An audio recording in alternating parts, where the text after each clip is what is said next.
Dread, yeah. Nick, you played the Money Box game. What are the two things, the takeaway for you? I think it was observing other people, what was going on.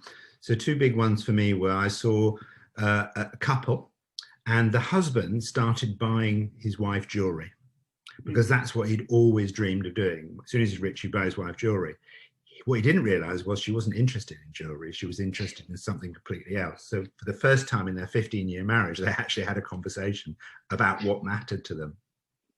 The other one was that really moved me was this lady who was playing the Money Box game with her daughter, and she thought her daughter was fairly flippant and, you know, that stereo boxed view of teenagers, TikTok, etc. And then she was playing the Money Box game with the teenager, and she suddenly saw this child of hers express incredible interest in things that she didn't know about. And I had a similar situation with my son. My son started buying property for homeless people in London.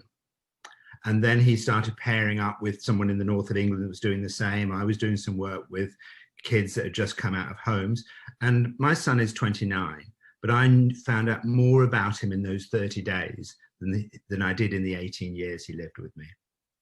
Wow. What about you? I mean, that was mega for me. That was What about mega. you? Yeah. For me, there were a couple of things that come up. One of them, you know, I'm so thrilled with the Money Box game being able to open up new type of conversation. So that was one thing that I overall was noticing. And one story around that, which I thought was so beautiful, a woman telling us about who she was playing the game, and she was sharing with her husband what she was about to invest in, and her husband didn't agree with her investment. I mean, imaginary investment.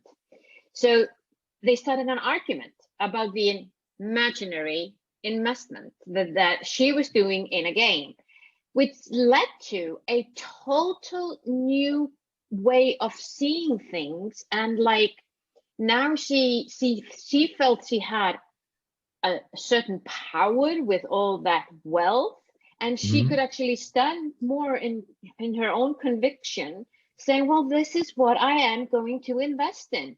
And so it really built up her confidence, which I thought was absolutely phenomenal. And the other thing that I'm thinking of is, well, another woman said, you know, I just found myself, I'm walking down the street and all of a sudden it just, wow, I can buy whatever I want. And that, when she said that, I could literally see her body change. So her body got used to that feeling of how does it feel to be wealthy beyond anything. So she was, without even knowing, she was teaching her body new way of living, a new way of being, a new way of feeling. And I thought that was magical. Yeah. And I think that's why we saw so many people lose their fear about money, lose their fear about wealth. So many people were sleeping better, feeling better, even though the money was imaginary. Phenomenal game, wasn't it? Phenomenal. Looking forward game. to playing the next one? Looking forward to playing the next one? Totally. The moneyboxgame.com. Yep. With all the new ones. Yeah.